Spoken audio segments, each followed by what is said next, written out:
Okay, I think we are getting there. Maybe if we just wait a minute more, then we can see if people were able to get a coffee from our last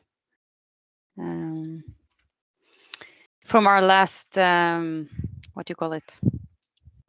We had some interesting discussions in the last session, so there was a little bit of a time to just run and grab a cup of coffee before we start again.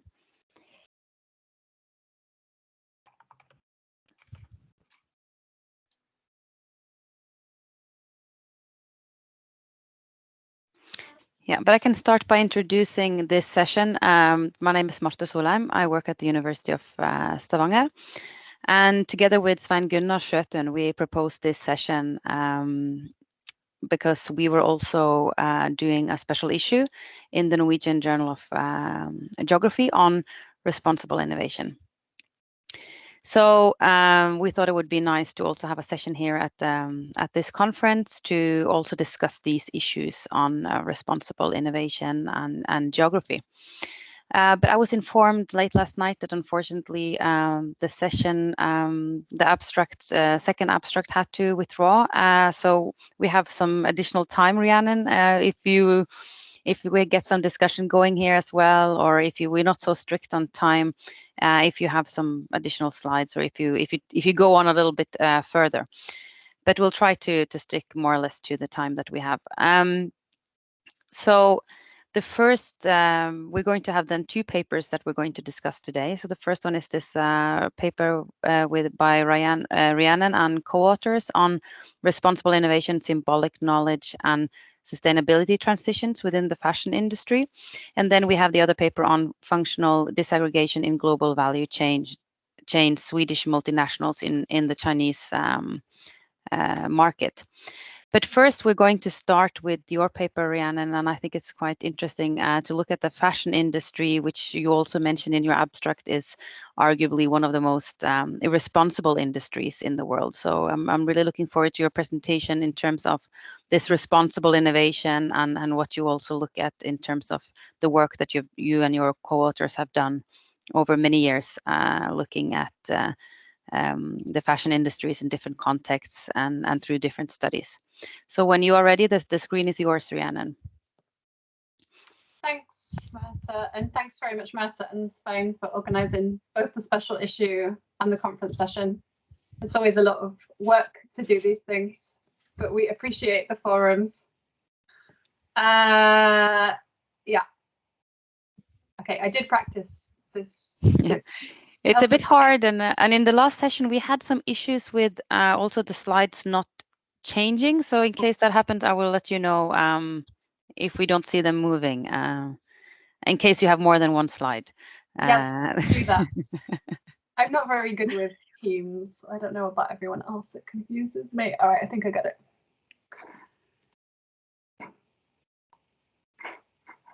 Yeah. All right. So I should be in the presentation mode. Great. Excellent. Yeah, thank you. Yeah, just let me know if I start running over. I didn't time myself before, but I hope it's about right. So yeah, Matt already gave us a nice introduction. So really the purpose of this paper is just trying to think about responsible innovation and what that means in the context of the fashion industry. And actually, most of the research that is presented here is not actually research that I've conducted myself. So actually, most of it has been collected by Taylor, Claudia, and Alice. And that's why we've got quite a few co-authors on it. And then myself and Jana taking this kind of work that's been done more on the fashion studies, sustainability research areas, and we're trying to bring it more into the innovation discussions, myself and Jana both being kind of innovation studies people from Circle. So that explains why there's so many people involved in the paper and everybody's got different parts to play. Yeah, so basically the idea was we were going to try and adapt the responsible innovation literature to the fashion sector. And there wasn't a huge amount of responsible innovation discussions of fashion. We didn't really find very much, though if anybody knows of any, please let me know. Most of the discussion was around sustainability, sort of, narrowly defined, both in terms of environment and social ethics, but mostly kind of the green fashion sustainability kind of discussions. Whereas we thought it's interesting maybe to work with this responsible innovation concept, which we thought maybe was slightly broader than talking about kind of green fashion or sustainable fashion, because it also could be perhaps easier to think about both the kind of social issues involved in the fashion industry, because as well as being very environmentally damaging, as you probably know, it's also very kind of socioeconomically damaging because of the way a lot of people are paid very, very poorly in parts of the global south to produce our clothes, but also to kind of to center the role of the kind of the consumer, so us in this as well. And responsible innovation might be a kind of useful frame for doing that. We wondered, that was kind of what we wanted to test. And we ended up doing that through looking at the ways that we could arguably see niches emerging in the fashion industry that we could then frame as more responsible directions versus the kind of usual globalized fast fashion, like sort of dominant part of the industry. And what we were really interested in is how these niches could then be translated into wider regimes. And we're kind of using the standard Heels model of niches and regimes. I think Antti was also using that in the last session, but I'm not completely convinced it's the best model. It's just it's so prominently used that it seemed like an obvious choice. But we're open to suggestions if people think that what we're talking about here actually fits a different model better. Please let me know on that. And basically our discussion then revolves around how, in translating these kind of responsible directions that we see as kind of small niches within the fashion industry, if we're trying to translate that into wider regime change, what issues do we come up against? And these are kind of issues when we look at this very globalized kind of industry, issues around like governance, certification, responsibility, who's sort of in charge or who is sort of responsible for trying to make fashion more responsible, if you excuse the pun. So we called it who is responsible for responsible innovation, because in such a globalized industry with such kind of fast global production networks and things, it's very hard to see how that kind of translation from niches into wider regime change is going to happen. So that's basically the paper outline. Well, that was not moving. Yeah, okay. So basically, to discuss responsible innovation within the fashion industry, we first need to set up the fashion industry as irresponsible. And in this industry, that's not a particularly difficult thing to do. And fashion is, I think we all probably know already, that fashion is notoriously unsustainable and irresponsible. And just some examples to kind of back up why we're saying that. In 2018, Burberry, that famous British sort of luxury-ish brand, just burned straight out 30 million British pounds, roughly equivalent euros, worth of stock, because their argument was that they had sort of overproduced and they didn't want to sell it off cheaply because they needed to protect the brand's exclusivity and be able to sell it at a higher price. So they just burned completely fine, perfect stock. Another example of irresponsibility would be the very famous Rana Plaza factory collapse in Bangladesh. That's the picture that you see here. Sorry for the harrowing image, but that is, the truth of the matter, isn't it? And 1,100 workers lost their lives in that tragedy. And these were people who were only earning around $25 per month for, the work they were doing. And a lot of famous high street brands were involved in this disaster, such as Gap and even H&M, I think. And it caused a big discussion, I guess, about sort of responsibility in the industry. And another way in which the industry could be seen as irresponsible is how little circularity there currently is in the industry. And recent estimate that we could find from 2017, though it might be a little bit more now because this is a growing area, was that only about 1% of clothing recycled is into new garments. So there are lots of different figures we could give you to justify our argumentation as fashion is irresponsible, but I think you're probably all on side with that. And we all just know from our own environments and societies that we grew up in that there's a massive problem of oversupply and overconsumption in the fashion industry that you know, needs to be addressed also by us and our behaviours. However, if you kind of dig into the fashion industry, there are several niches emerging where we can see more sustainable and responsible modes of doing things are happening. And we posit that this could be referred to as, you know, niches of responsible innovation within the industry. And these are kind of different things. Some of it's technological, some of it's in marketing, organization, you know, how it's being sold. So what I'm basically going to do is run through some of these different kind of innovations that are taking place that we could consider responsible innovations in the industry. And what we're trying to do with this paper is it's kind of a, and I guess in a sense it's more of a kind of think piece review paper, because rather than presenting a particular piece of research that's been done, we're trying to bring together several different pieces of work that have already been published in most cases, that in particular Taylor and Claudia and Alice have been working on for many years, collecting examples and cases of sustainable and responsible innovations in the fashion industry. And we're basically trying to bring that together, condense it, and use it to have this wider discussion of what responsible innovation in fashion means. And we tried to add up the different cases. There's probably about 6 or 7 different studies that we actually draw on, which totals at least 200 in-depth interviews with different actors in alternative fashion. And the cases come from Canada, Australia, Sweden, the UK, and the Netherlands.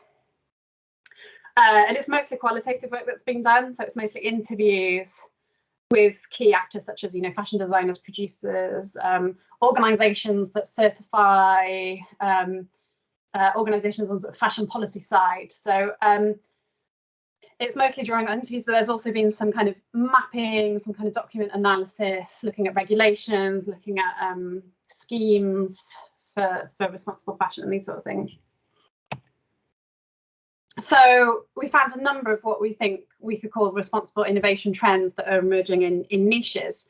And this is basically how we organize the paper into these kind of different categories of responsible innovations.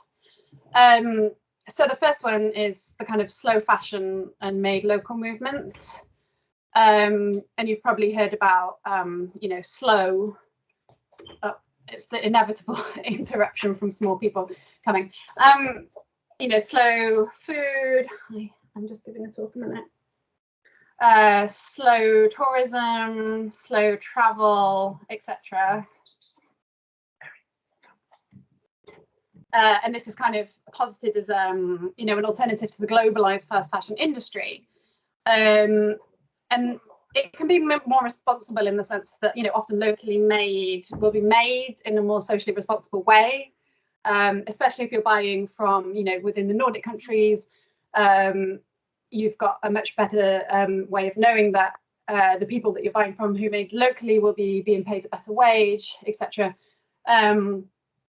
Although not necessarily. There was recently a big scandal in the UK with Boohoo, a big online store, and it turned out that they were paying factory workers in the UK below the legal minimum wage. Although there is a legal minimum wage in the UK, they was kind of somehow getting away with that. So just buying something that's made locally doesn't guarantee that, of course, but you know, it generally could be an indication that the person is kind of being paid a more fair wage. Often locally made might have better ethics and environmental credentials, especially in, you know, European countries where there might be better environmental standards that need to be followed, etc. There might be more connection to the products because they might be based on sort of local traditions, local handicrafts, local materials. And there could also be the benefit of supporting local small businesses as opposed to, you know, buying from these massive multinational companies. Slow fashion and local movements are not necessarily sort of innovative in and of themselves, but the way that they are kind of marketing and using social media and trying to attract more customers could be seen as, you know, sorts of innovation. Perhaps a more straightforward innovation example is green materials and garment recycling. So this would be, you've probably heard of, you know, new technologies that can be used to make garments, like orange peel and apple, using byproducts or waste, etc. So these can be like quite technologically advanced. And then there's also movements to a more circular economy by being better at garment recycling. And this has become more and more mainstream. For example, H&M have started garment recycling initiatives, you know, where you recycle particular materials. Like I think H&M have been, you know, marketing one recently for wool products. And there are things like the Fashion for Good innovation platform that's trying to kind of push forward innovation in these directions in the fashion industry. So I think this is probably the example where, coming from an innovation studies perspective, we can see it as the most kind of mainstream innovation, technological innovation sort of example. One that is more kind of digital innovation oriented, I guess, is sharing platforms and rental. These being online services such as rental services that you sign up for monthly, or platforms where people can, you know, sell their goods secondhand. And the idea with these is that we would actually be consuming less and wasting less. So the fashion rental works by a model where you rent an item perhaps for a month, and then you send it back, and then they send you new items. So it's kind of it is providing an alternative to owning clothes and buying new clothes all the time whenever you want a fresh look. But it is still kind of in that fast fashion mindset that we want a new item to wear to every party we go to, and we're going to keep refreshing our wardrobes every month. And there are environmental kind of issues in the mailing of the clothes every month, and also dry cleaning, because all the clothes need to then be, you know, at the central warehouse cleaned before they're sent to the next person. However, if we compare this to, you know, when you buy a new product from H&M, how far that has travelled before it gets to you, it is not clear that, you know, the mailing of items that are often delivered from warehouses fairly nearby, you know, is that significant? So it's still a little bit kind of, it's a bit of an open question how green these are. But these are growing very rapidly, and these are quite a new kind of digital innovation, these like sharing and rental platforms. And then one that is kind of slightly less novel and innovative, I guess, is sort of secondhand thrifting and donating.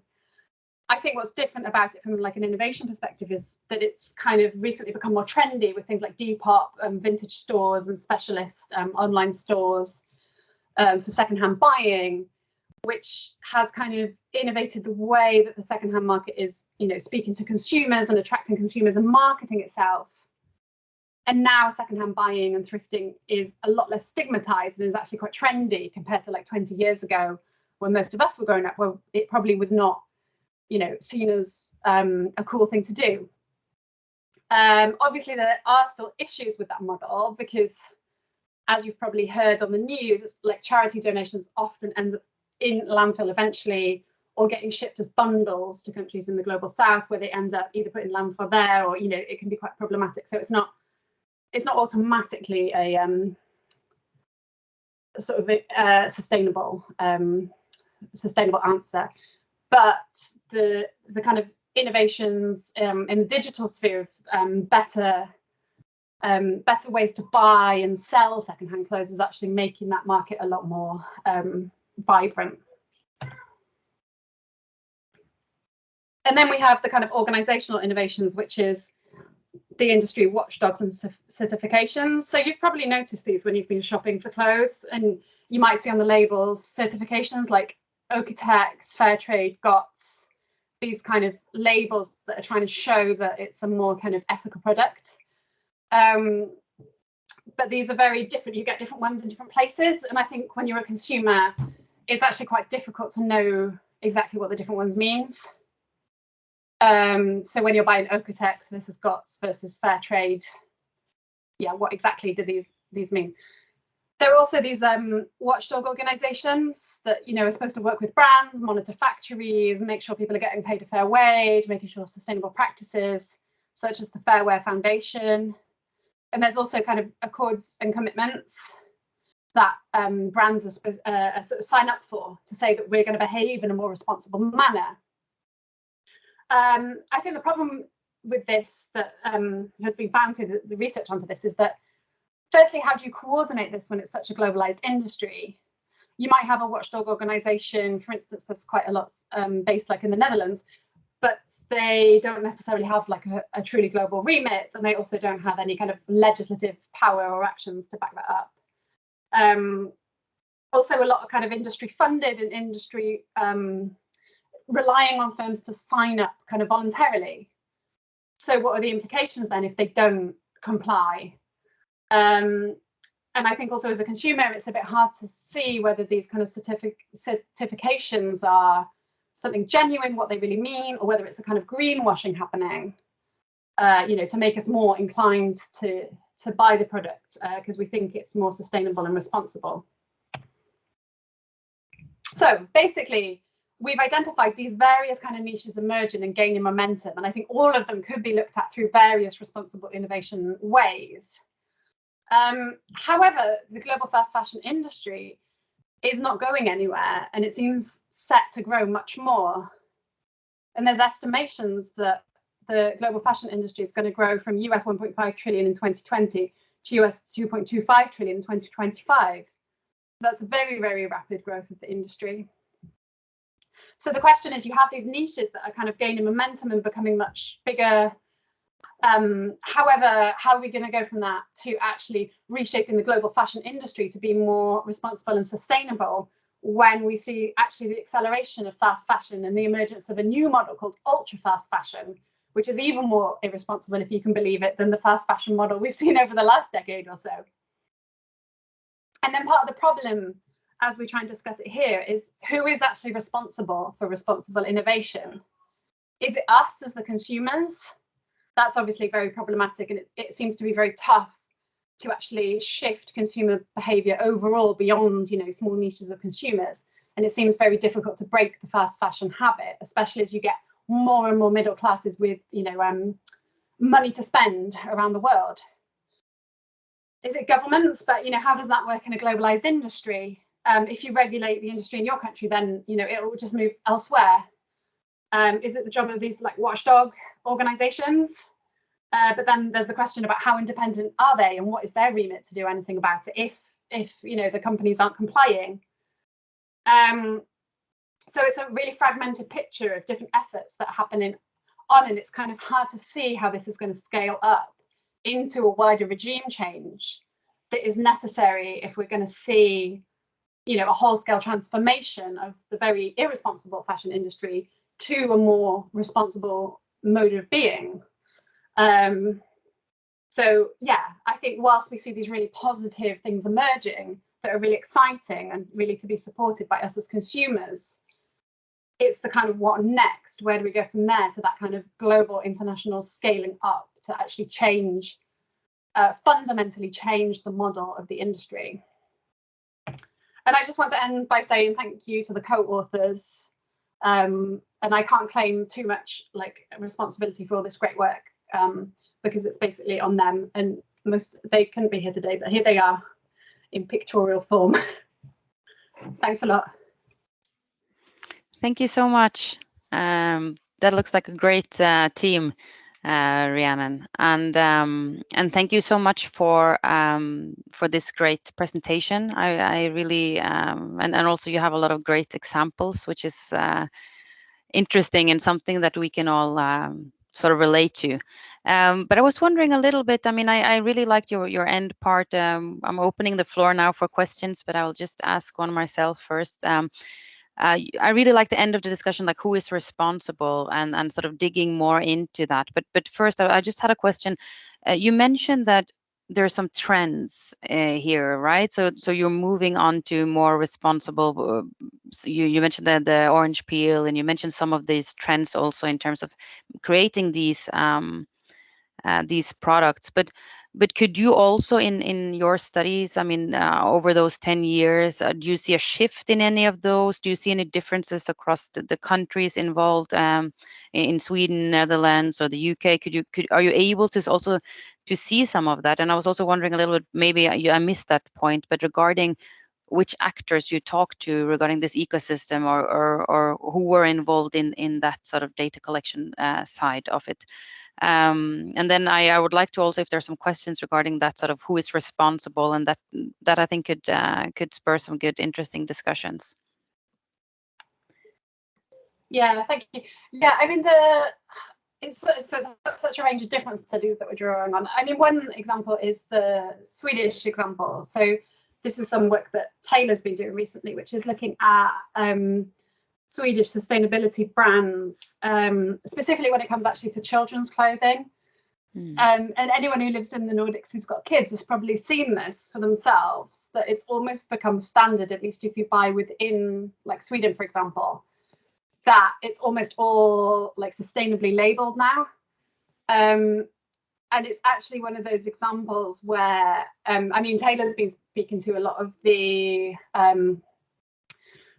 very kind of sustainability-minded brands. So like Duns, which is based in Göteborg. So Roman and Sarah might have seen their shop. And you know, like Maximora and Villa Valia. I don't know whether you get these also in like Norway and Finland and Estonia, but they've become kind of so popular, and they've really infiltrated the market so much that now all the kind of regular stores basically have to make the kids' clothes sustainable. So if you go into Lindex or if you go to H&M here, the kids' clothes is almost exclusively sustainable now. But like, I think like you hinted to, Matti, you have this kind of geographical dispersion. And I know from going back to the UK and shopping there, as you know, as a consumer, you haven't got the same widespread trend happening there, where it's kind of become accepted and normal that you buy sustainable. So yeah, it is very like geographically varied, but maybe the Nordics is a good example where it's kind of, it has gone from this like very small niche thing to actually more kind of socially accepted. Yeah, because also when you were talking, it reminded me a little bit of, I mean, Fridays for Future and sort of that in the movement based from the individual side on who's the responsible. But maybe that is what Svein Gunnar wants to ask a question about, since you've raised your hand, Svein. Yeah, thank you, Rhiannon, for a very interesting presentation. I'm not sure if I can answer that question. I mean, I did have the answer for how the global fashion industry could become responsible, but I forgot it. So I'll focus on something else. No, I think this was very interesting, a very impressive data collection that like you as the team has conducted and tried to put this together into a paper. I'm not sure, like, I guess that, like, if you kind of look at how you could sort of structure the paper and in terms of theories and so on, or what the paper could be, I'm guessing it's a very good starting point, at least as far as I can see, without knowing the fashion industry literature too well, but at least to try to sort of come to terms with how the producers themselves are thinking about responsibility, and maybe trying to create some typologies accordingly, because you mentioned like technological innovation in terms of new materials as one theme that many are focusing on. I was also thinking about this perspective of the production, not production in the sense that where it's produced, but how it is produced, being extremely wasteful with water for the cotton production and so on, which is of course another theme that is very, or another issue that is extremely irresponsible in terms of energy usage and so on.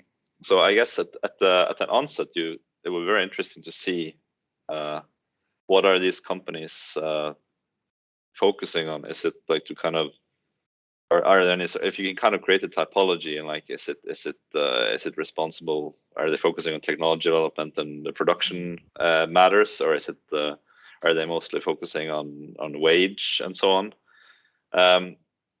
And security, like if it's secure to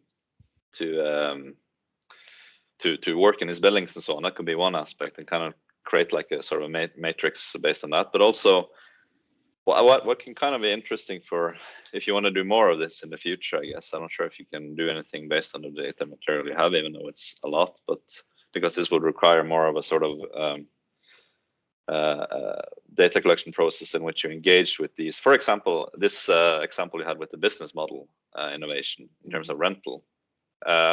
Many people, I've been to this like local conferences or seminars here where they've been talking about this, and not only with fashion, but also with furniture and renting a desk, and then you get a new desk. But this kind of, and like if you kind of try to go into the RRI literature, and even though it's problematic, they have these principles that they would like you to apply. For example, it's often very focused on the output, but this kind of what are the processes that go on when they develop these business models, for example? Have there been any sort of anticipation going on, for example, when they've been making these models? Maybe there hasn't been so much going on, because then it might have come up discussions around this, like you say, increased costs related to dry cleaning and transport and so on. So I'm not sure if that was very helpful, but it would be very interesting to kind of go into more of that as well in the future research. Yeah, thank you. No, I'm going to think on that. I guess what you could say a problem with the paper is that it's very much based on what we think is responsible innovation within the fashion industry, rather than what they think is responsible innovation. But I think from it's Taylor's data that I know best, because I've worked with her directly on like the raw data. I think there probably is something in the data about that, so it might be something that we could add into the discussion, like does what we think is responsible innovation in the fashion industry kind of align with what they, anyway, that's what I took from your comment as like a potentially interesting thing, is like what they see as the most important things in kind of how to be responsible or sustainable. Is that the same as kind of what we're seeing when we look at it a little bit outside? Well, I suppose we're not outsiders in the sense we're consumers, but and that could also have a different view. Yeah, but maybe that could also speak a little bit to the greenwashing, right? That you mentioned, and also this translation theory, like Barbara Czerniawska's. So what do we see as responsible, and how is that translated? And maybe in these different contexts, that what do they hold as being responsible here or irresponsible? But there's also a comment or a question here from Roman. It's more or less an add-on on what Sveinung already said. Yeah. I think I like to find it very interesting. Intuitively, I found this niche regime argument not so strong, because you describe a lot of cases of regime actors that apply corporate social responsibility, or these. I mean, they run these sustainable things. So I'm wondering if you can really argue that this is a niche. Or if it's already part of the regime. And then what I found very interesting is the question, who is responsible, or who is basically driving this transition towards more responsibility? Is it the consumers? Is it the companies? Is it the established companies? So some cases that you described, there is the established companies, H&M doing the activities. Sometimes it's newly emerging companies or startups that are driving these processes. But sometimes it's clearly the consumers, like with the case where you said that nowadays buying secondhand is fashionable. So that you can also classify these different activities or these different cases that you have in who is driving this process. And then maybe the last thing that came to my mind is that I think it's a very interesting case, because when you look at the innovation literature and most of this new path development, regional development literature, usually it's innovation that is seen as the most important driver for change processes, right? And in your case, it's not really technological innovation. It's not really innovation, maybe some business model innovation, but very much it's consumers that know things that they didn't know before, and that don't accept exploitation of labor in Bangladesh, and they don't accept. So the consumers are driving. I think the consumers are driving much of these developments, and not companies, and not innovation. So it's also an interesting aspect from this side. Do you want to comment on that, Rhiannon, or? Can I ask you a question back about the niches and regimes? Because you probably know more about this literature than I do. So if we think about, I think your point was that some of the actors are kind of working on the regime level to try and affect like regime level change rather than within a particular small niche. Yeah. Would you then, I mean, would you be able to consider what I don't understand about the concept is is there one regime? Is it kind of a binary thing? Because then I would say they're kind of failing to change the regime, right? Because the regime is still fast fashion transforming into ultra fast fashion. Although they might be sort of creating an alternative regime within that. But does the theory allow for you to kind of see multiple regimes with one of them still dominant and then, others kind of competing with it? Or do we say it's actually failed to change the regime? Because, I mean, nobody could argue that fast fashion is not the main regime still, I guess. But this is more like my lack of knowledge about the kind of Peel's framework, if anyone knows. I don't know, but I mean, for me, this regime thing is, I mean, usually they have the automotive industry or combustion engine, and then you have key actors doing the things, and then all the different actors around it, everyone contributing to this regime, and there is a path dependent process around that. And in the fashion industry, I see more that there are different activities going on, and fast fashion is big, of course, but there is also high fashion. Right, and I don't know, but I just have the feeling that arguing that fast fashion is the regime, it's probably very big because many, I don't know. Maybe people are commenting here because I see that we have both Sven Gunnar, and then if you have a comment, and then we have. Seija, I hope I pronounce your name correctly. So you, Sven Gunnar, you can go first, and then Seija. Yeah, I'll be very quick, and I guess it also sort of goes into a bit of these different segments of the fashion or clothing industry. This is just a kind of, I'm just curious if you kind of saw in the data material any sort of evidence that are there.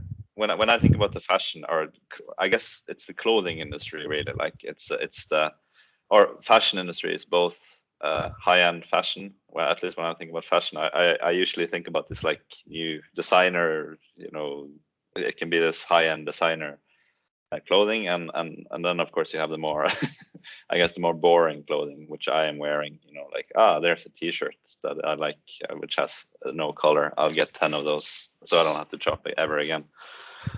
Is there any sort of difference in terms of, to kind of use the term that Ante used earlier, the urgency in between those two sectors, the more sort of low cost H&M, Dunns, Pennies type industries, which even though they include new fashion, they're more like, I guess, I don't know enough about this, but I guess a narrative there could be, well, we have to clothe people and we have to make clothes, and these are clothes that you can wear in order to be warm and stuff. And whereas the high-end fashion would be more sort of treat yourself to something nice. This is a nice dress. I mean, is there any no? But I mean, is there any difference in terms of how they view responsibility? I guess the first one could be more like concerned with, or an answer could be at least, well, people have to have clothes anyway. Yeah, it might be creating a lot of trouble for people, but at least people have to wear clothes. Whereas in the other sense, that if you kind of put it a bit on the point, like you could argue like, well, you don't really need these high-end fashion clothes, and maybe they will be more inclined and pressured in order to become more green. That's just, I'm not sure if that's true, but I was just curious if you can observe any differences between how the narratives are playing out between those two segments. If that made any sense. Interesting when you look at like high-end fashion is like actually how little it engages with kind of sustainability and responsibility. A good example is like, you know, when there was this big scandal about the minks with the COVID, you all heard about this, right? The Danish minks. And there's none of our colleagues here today, but I know there's a big group of like regional kind of people in Denmark studying that industry. And that, you know, it's getting bought up massively by the kind of high-end fashion brands for sale, mostly in China. So I think it's quite interesting to see how little paying a lot more for your clothes translates into better, you know, responsible or sustainable credentials. I think what would be useful, and I don't have them right now, is it would be useful to have some data on what proportion of the industry is kind of high end versus fast fashion.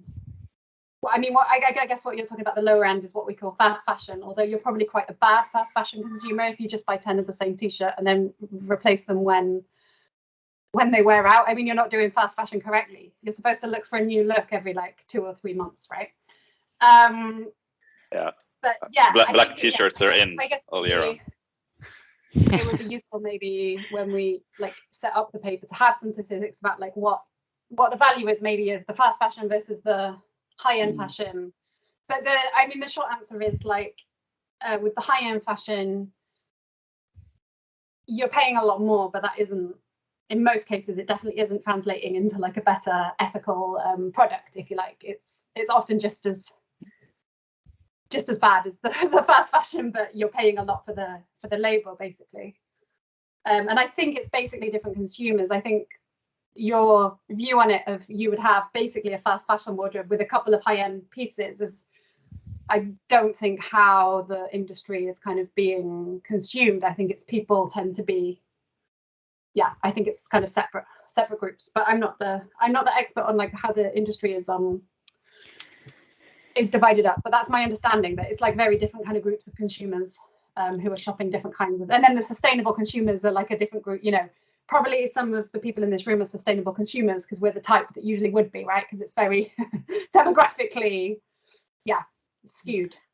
I think I'm not sure if Elisa, if you raise your hand to say that I'm not good at the time here, but I felt that we're also some friends discussing these issues, so it feels really nice. But please, Seija, you had a question, and then Elisa, and then I think we need to start wrapping it up and move on to Sarah's presentation. So please, Seija.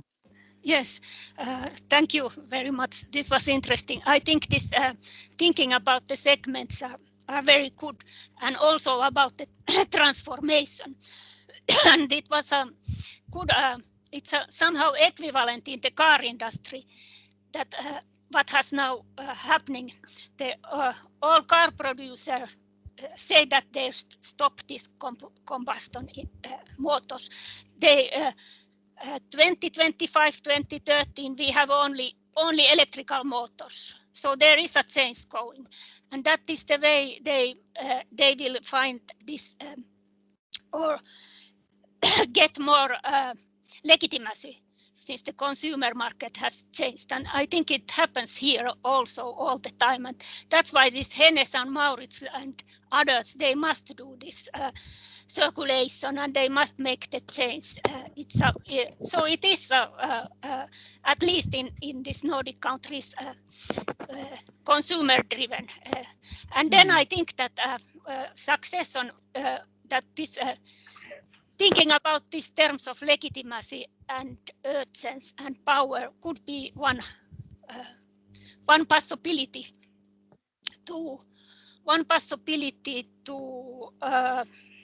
analyze this change. So they must, in order to be in the market, they must make the change, and in order to be legitimate in this markets, that's a big driver. That was a. Thank you so much. Thank you. Lisa, do you want to have your comment first, and then we can allow Rhiannon to comment on both of these if you want to. Elisa? Yeah, I have a question. I'm really enjoying the discussion. It's really interesting topic. And my question was about the quality of the things or the garments. When we're talking about sustainability, there are this clothing like made sustainably, but there's like this other part, like the quality. If the fashion industry wants us to consume, then they're making these garments with low quality, so we have to always keep on buying things. But is the quality, like, can we measure it? Can we do it sustainably with I don't know, buying one t-shirt for, I don't know, 10 years? And also, is there a trend to try to teach people or the consumers to repair their things, or we can take better care of our things, not wash them as often? And like, is it also researched? Yeah, so I think just briefly, I think actually this speaks to what Sven was saying at the start, what a lot of the producers think is the responsible innovation, because a lot of them, especially the small scale, like made local producers, this is the big argument that they make. And it's about the quality. And they really strongly make that argument that they're making an inherently higher quality product. And then you have to buy a lot less of it because it will last a lot longer.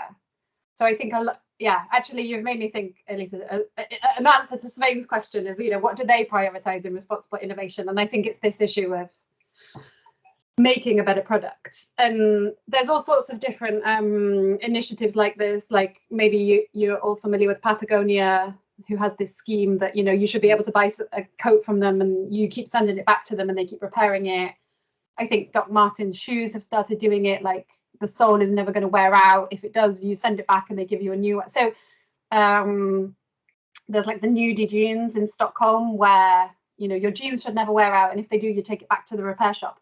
So it is a really strong trend. And it's how they're justifying as well, the much higher price point.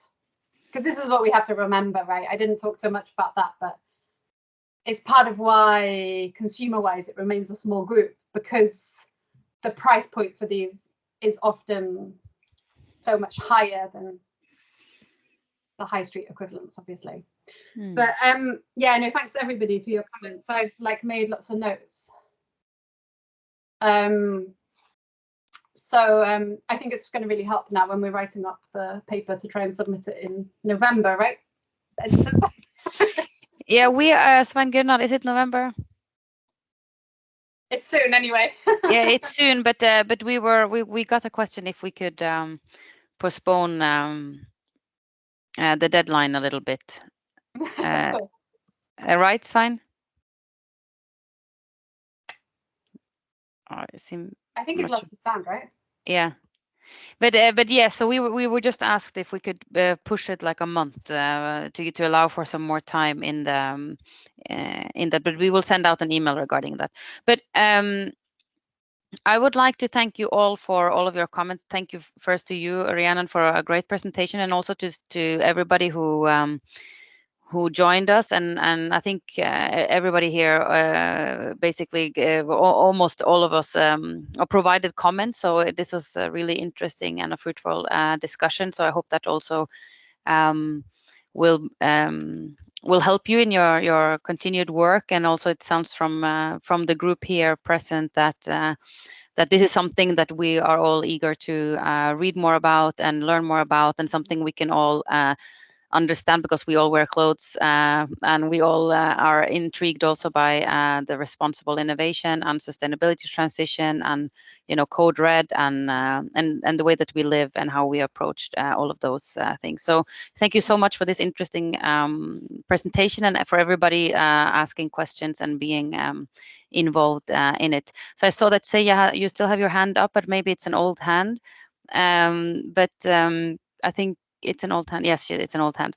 So I think we will now move on to discuss functional disaggregation in global value chains, which is also based on Swedish multinationals in Chinese markets, and it's in a very different industry. It's in the sophisticated premium segment in the Chinese mining and construction industry.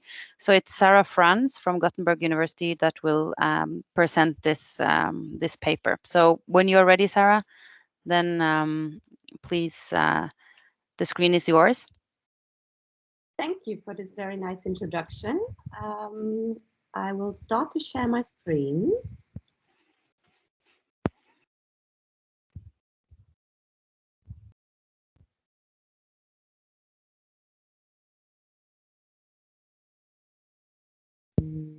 You see something? Yes, we see it, but not in the presenter mode, but we see it as sort Okay. of, yeah. Then I will start that. And Sarah, we don't see you. And what do I do about that? I see Sarah Switch on now. your camera. My camera is on. Okay. I can see her. Okay, Then, some people it's see on me, my some side. people don't. Apparently. All right. Yeah, if it's fine, I just start. So yeah, I'm going to talk about functional disaggregation in global value chains. So it's very linking very nicely to what we just discussed about different market segments. If we just like think about H&M and they have like the premium segment, which is Arcade and Kors, and then they have their normal fast fashion, and then they have this sustainable line. So you could argue like that they target different market segments with different value chain configurations. So that's my link to this. So now we're moving to the construction industry, where this is also happening. So this presentation is basically about, so how do firms actually manage this like duality or multiplicity of different business models or value chain configurations. Yeah, short introduction. So traditionally, global value chain analysis has two dimensions, which is geographic dispersion, so location, and organizational disintegration, so the mode of governance, basically. And GVC's global value chains are usually reconfigured due to changes in local context, although they have been like up to date, mostly analyzed from a rather static perspective. Where we have change, obviously, is this case is about China, as the title says. So China has gone through like a major transition over the past 20 years. We have industrialization, market liberalization, urbanization, rise in available incomes, and this has created obviously new types of demand. And this, among others, like there's this mid-market or good enough segment, which is kind of a concept which emerged over the past, 10 years. And which is basically a market segment requiring usually smaller, more robust, more easy to use solutions at like low cost. And Western firms like these two Swedish firms I'm going to present now have to, or having started to develop like new business models to expand to this mid-market segment. So they are already in China, they are already like offering their traditional premium high-end solutions, but now they're like trying to get into the market below that, which is usually dominated by local competitors. The case I'm presenting is about Volvo Construction Equipment and Epidoc, which are both firms, Swedish firms active in the construction and mining industry. So what is functional disaggregation? Commonly it's described as the fine slicing of individual value chain activities.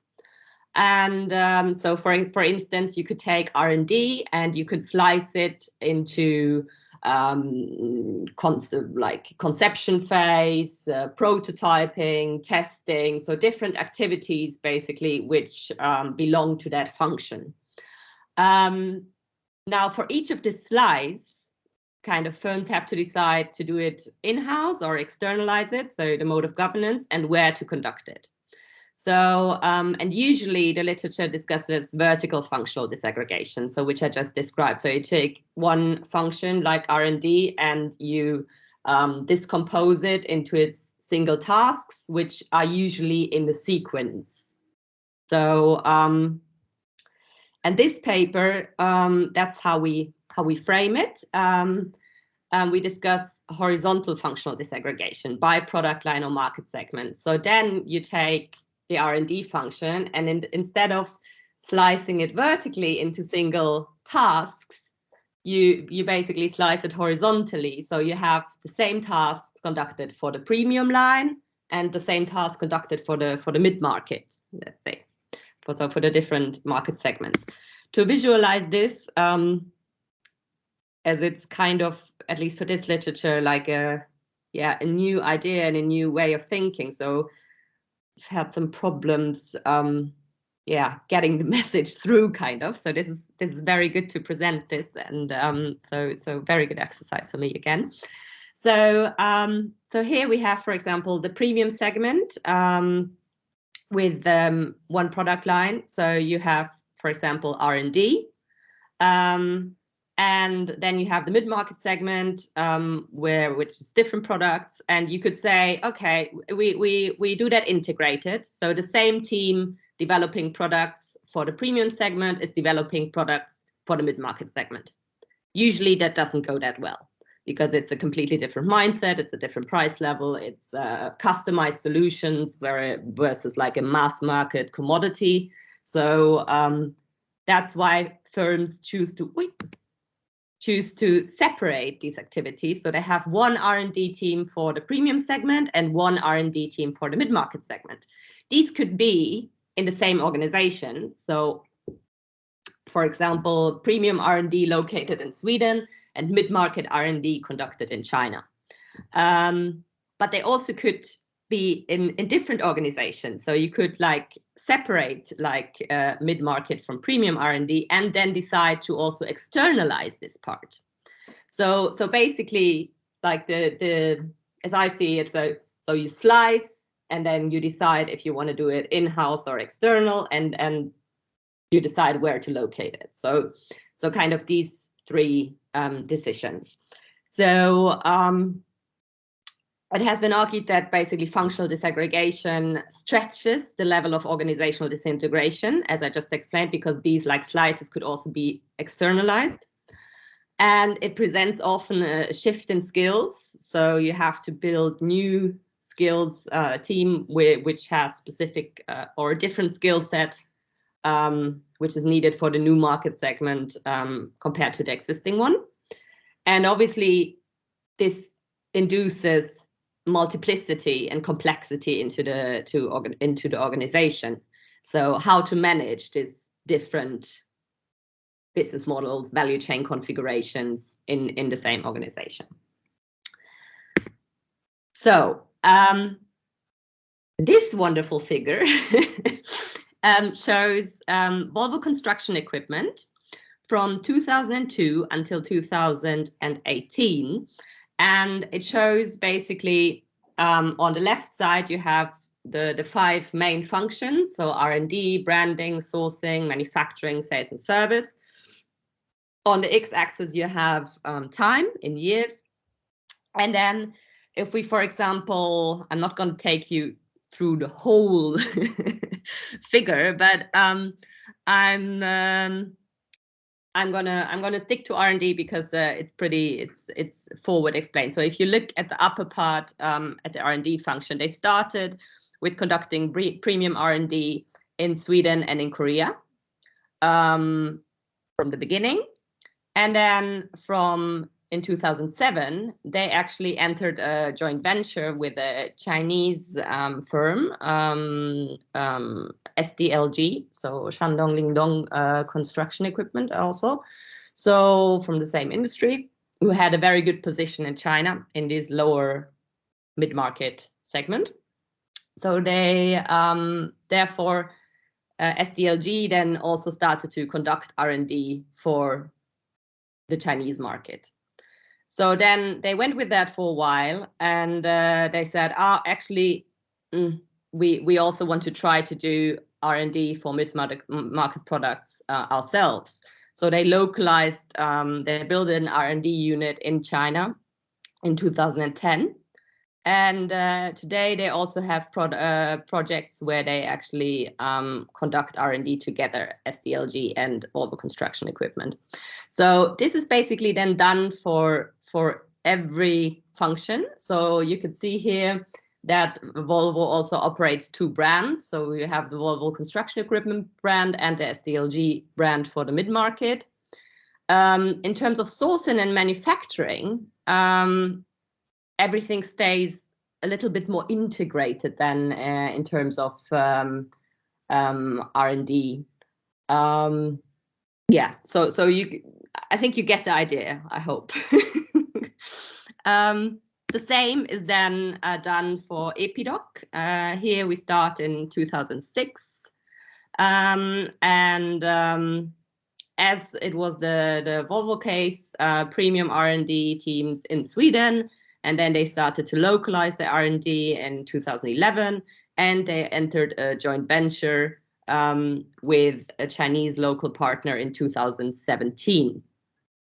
So there you also see that they conduct different types of manufacturing, different types of sourcing, etc. So there's this multiplicity we see here has to be managed as well. I mean, yeah.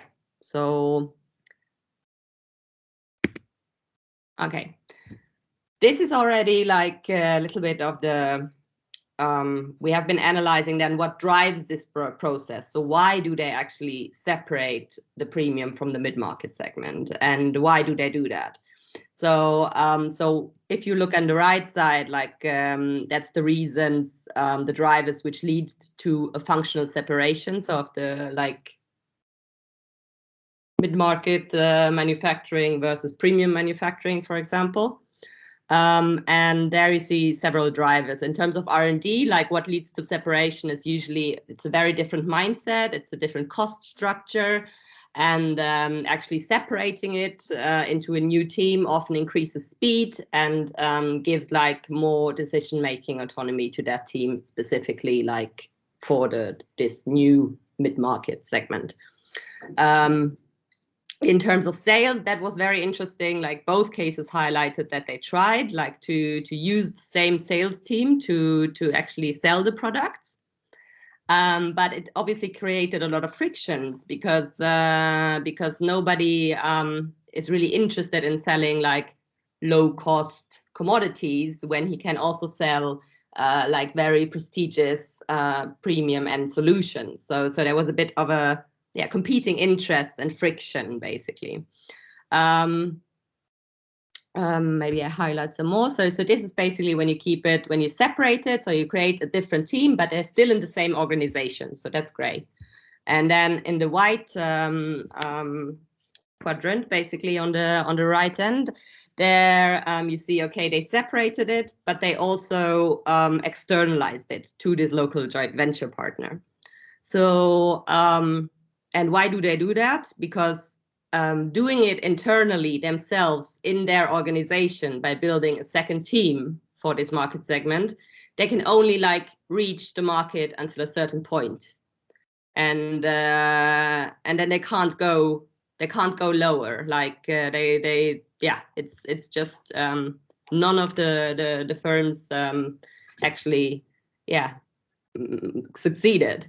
So that's why then they start to actually externalize this mid-market slices of the value chain to further lower the cost, to have a better market understanding, because the Chinese partners is obviously more familiar with the institutional environment, and he acts and is perceived as Chinese, which especially in like a very regulated industry like the construction industry comes handy. Yeah, and yeah, I think, well, you can read on, there's some more drivers, but it's just some I wanted to highlight. So then as a result, this gives an overview of the different value chain configurations. So for example, Volvo in this case has 4 different value chain configurations to target different market segments in China. So, and Epidoc operates 3 different ones. And in the black dots, it's always conducted at headquarter level. So you see in terms of the premium segment, R&D and branding at headquarter level, and then sourcing, manufacturing, sales and service conducted by the local subsidiary in China. That changes with the mid-market. There we see a lot more gray, which means it's localized and it's conducted locally in China. And then we also see a lot more white, which means it's also externalized on top of that. Yeah, so obviously, as you might have realized, I brought a lot of funny figures, and I'm still pondering upon like what is the best visualization, especially for this big figure we've seen 2 slides ago. So I wanted to show you something. It's just like an idea I had in my mind, and then maybe you can tell me later which visualization basically you preferred or you thought was more clear. So this is basically another idea. Okay, this is a little bit of a different case, but it gets through the I hope, yeah, the idea gets across. So you have this is Volvo. So we have a location in Shanghai. We have location in Linyi, one in Jinan, and then here the excavator business in Korea. And then, oh, the time axis is missing. Actually here on the left, there should be a time axis, which somehow disappeared.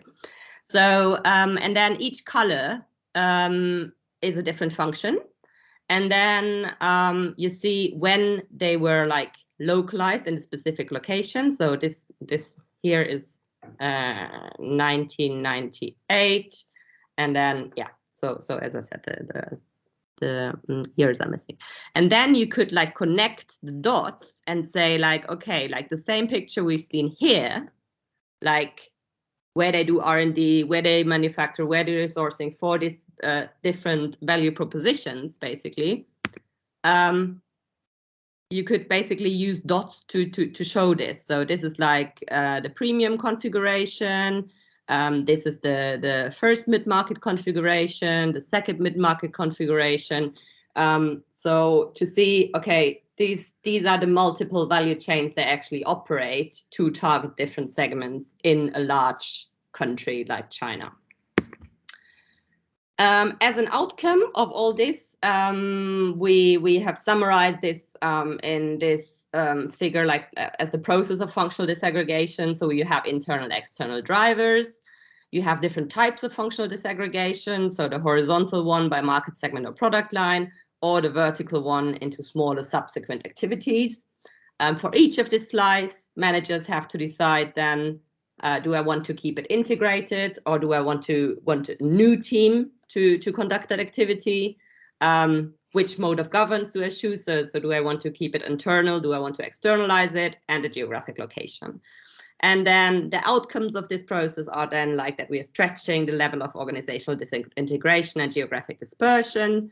In most cases, actually, it increases subsidiary scope because more activities are localized, and it creates learning opportunities for suppliers and enhances like the competitiveness, flexibility, and speed of the organization if you actually separate these activities. Conclusions. Yeah, so we aim to extend the concept of functional disaggregation and show that basically we have different combinations of governance at the same point of the value chain, which is an argument which has been made in the GVC literature, but not really empirically shown. Then we showed that how value chain configurations change over time, and firms operate more than one value chain or business model in a large economy like China. Demand and competition are the main drivers for entering actually these lower income segments. And as we've seen, localization and adaptation of products is not enough. They really have to innovate involving all elements of the value chain to create a new value proposition to enter these market segments. And then they have to separate these different business models managerially. And in the second step, as I said, doing it themselves, they can only reach the market until a certain threshold. And so at some point, they also externalize the mid-market business model to a local partner. And this is always a win-win situation. So the multinational basically gets access to the Chinese market. And the local joint venture partner, he gets access to the distribution channels of the multinationals abroad. Because as all the Chinese firms want to internationalize and go global, this is obviously, and they don't have a sales and distribution network yet abroad, so they use basically the network of Volvo and Epiroc to market their products internationally. So, which is then also a thinking. So this case is about the Chinese mid-market, so to speak. But obviously the mid-market is it's a global market. And in the case of Volvo, SDLG is also starting to export these mid-market solutions, for example, to Africa. So that's a very interesting sideline finding, which probably would also be interesting to explore more. Well, I hope I got something across, and that was it from me. Thank you so much.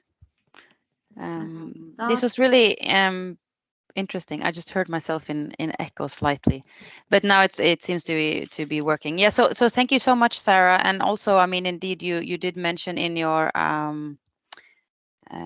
abstract that your aim or here was to give also more fine-grained understanding of the concepts of this functional disaggregation, and you also had some very interesting models and pictures there. So I really liked it. I'm not sure if I'm able to say which one I preferred, but I did really like also that model that you had that demonstrated this global localized, and that you're able to sort of lift that fine-grained situation to a larger extent than perhaps what has been done in the past. And also what you mentioned in the end now regarding these business model innovation that we know also has these sort of external and internal different capabilities or traits. So I think that was quite interesting. Also, you had this sort of this fine grain in terms of the markets that they are targeting.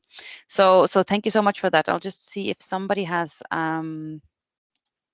any questions. Then feel free to raise your hand or just unmute your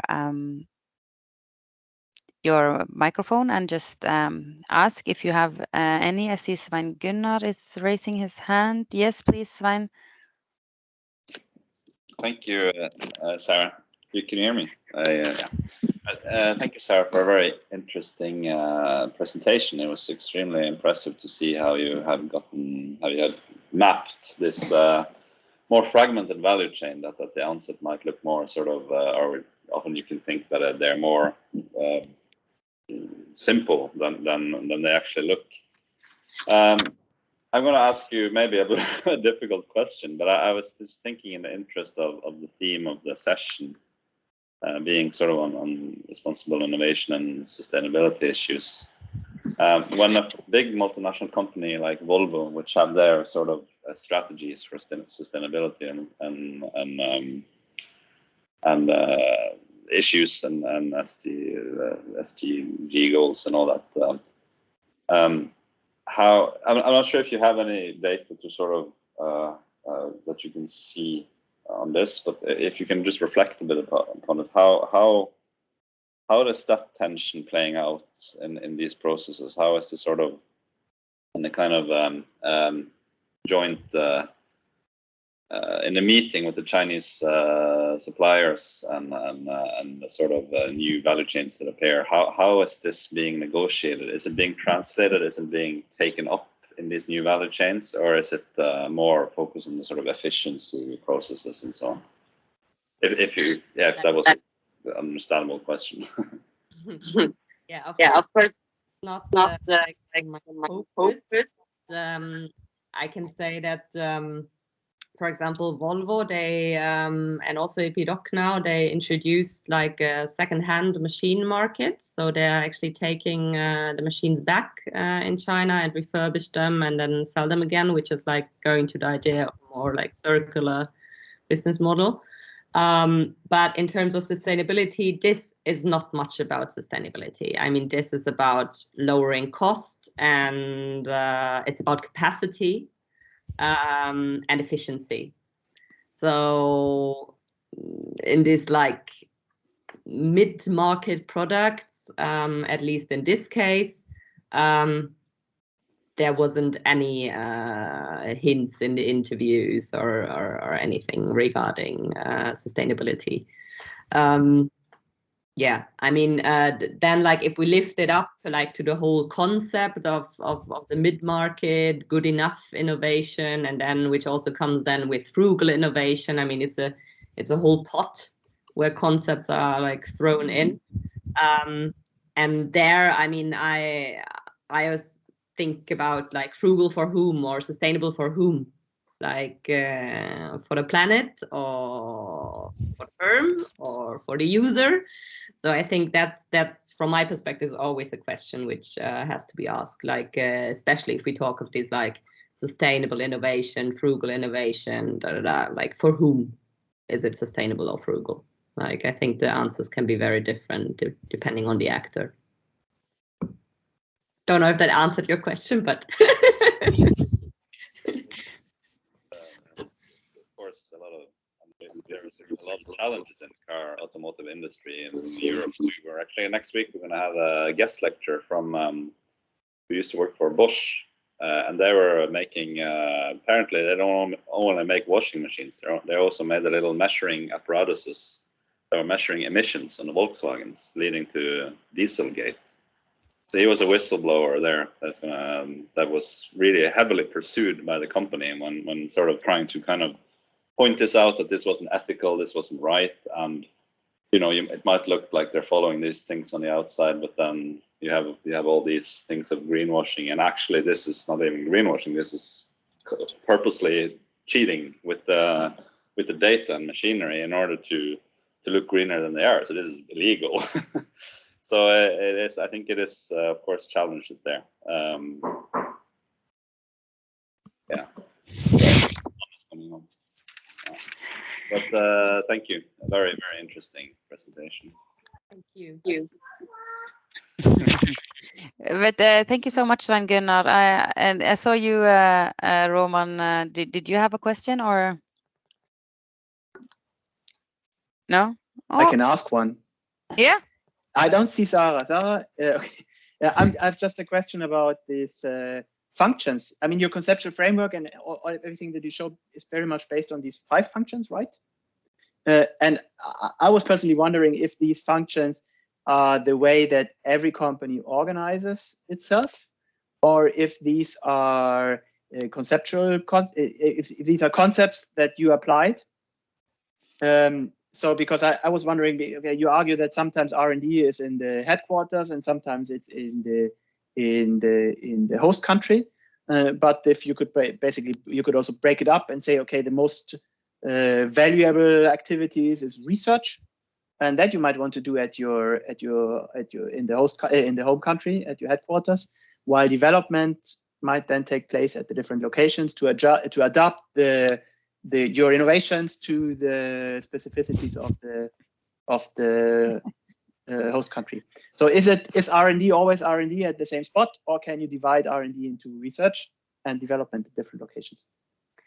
Well, R&D, I mean, to your first question, I mean that it's these 5 functions. It's because like both of the firms like organize their activities, like that's their main departments they organize in, basically. So if you look at the firm structure, that's the departments they have organized. So if you take a different firm, it might be different. So and then to your second question, R&D, if you then would say, okay, like research is there and development is there, then you vertically fine slice, because because you cut the activity but into kind of subsequent activities, because first you do research and then at some point you do development, no? If you put it like that. And the thing with this case is that it's obviously it's not basic research, but it also goes far beyond adaptation of products, because it's a new product with like different inbuilt technology often. So you cannot really argue it's adaptation. So yeah, that would be my answer. Good. Thank you for your question. Thank you so much. I see that time is running, but I see also that Rhiannon has raised your hand. So please, if you would like to, I see we have some children joining us. That's so nice. Hello. Hey, yeah, I just got taken off course. Yeah. So I was thinking about this work I've been working on recently with my co-author who works in China on this completely different sector, retail, like Taobao, you know, these like eBay alternatives. But it was more the theoretical approach, and I wanted to find it just to, so it was the work of Xiaobo Wu, I might be saying that wrong, this Chinese professor. Did you come across that? It's this secondary innovation theory, and he's making this argument that like Chinese firms are kind of innovating by this mode of secondary innovation. It comes a little bit from that leapfrogging, catch-up economic stuff, where I guess from the 90s or so, it was noticed that these kind of emerging economies were kind of doing this leapfrogging progress. I think it's a little bit in line. I'm not expert on this. It's my co-author who's kind of writing this part. But I wondered in the case of these, so it's this argument that these Chinese firms, I guess, they're kind of taking these ideas from the Western companies and then like doing some kind of secondary innovation, and then combining it with these more kind of frugal innovation perspectives or whatever to make these competitors that are doing so well in China. But then I was thinking, okay, when you have these Western companies that just kind of go there and they set up R&D, like you're saying, and all this, are they actually fundamentally changing the innovation model then to adapt it more to this like Chinese firm style of doing it? Or are they kind of keeping the usual mode of innovation that we would see perhaps in Sweden? Maybe you don't have an answer. Well, thank you very much for the question and observation. And maybe you could send me the reference. That would be great. Regarding your question, I mean, that's the whole problem. I mean, if they localize R&D in China, and then if they like maintain the connections to the headquarter, then they have problems of really developing a value proposition which fits the Chinese market. And as you rightly spotted out, like, you know, which is often more about keeping a basic functionality and lowering the cost substantially. So and they're not very good at that, and that's like why they have to build a separate team with a different mindset, with trying not to replicate all that like processes and thinking which comes from the headquarter, but really kind of build a little enclave in the organization with local Chinese engineers is what these companies have tried to do, like to solve that issue, kind of.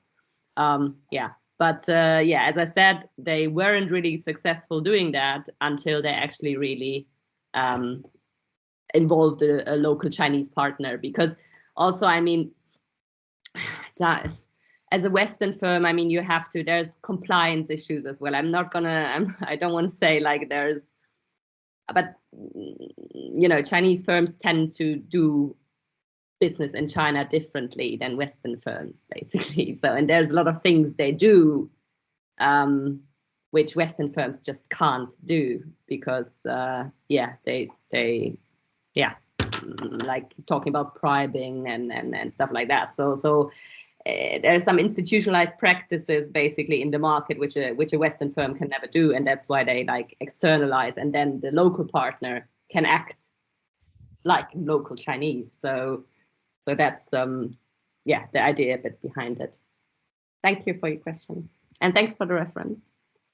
But thank you so much to everybody. I think we will now draw to a close, but this was really excellent. And I think that we have also learned that in these sessions, it's nice to have a bit more time, not squeeze in loads of papers. So we were able to have a little bit of a discussion. So I hope that both you, Rhiannon, and Sarah found that to be useful. I guess now people have to go to their kids or maybe have something to eat, or maybe join some new sessions, or enjoy your afternoons. So I would like to thank you all for being here and for presenting and discussing together. So thank you so much. Thank you. And thank you, Marta and Svein, for guiding us through these sessions. And hopefully you can all make it tomorrow as well and join